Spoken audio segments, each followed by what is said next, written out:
ये सरगोशियाँ कह रही हैं, अब आओ कि बरसों से तुमको बुलाते बुलाते मेरे दिल पे गहरी थकन छा रही है। कभी एक पल को, कभी एक अरसा सदाएं सुनी हैं, मगर ये अनोखी सदा आ रही है। बुलाते बुलाते तो कोई ना अब तक थका है, ना आइंदा शायद थकेगा।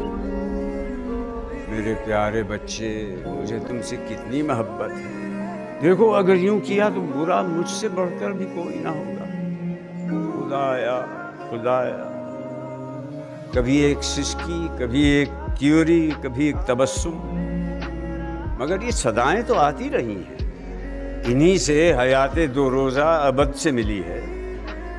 मगर ये अनोखी सदा जिस पे गहरी थकन छा रही है, ये हर एक सदा को मिटाने की धमकी दिए जा रही है।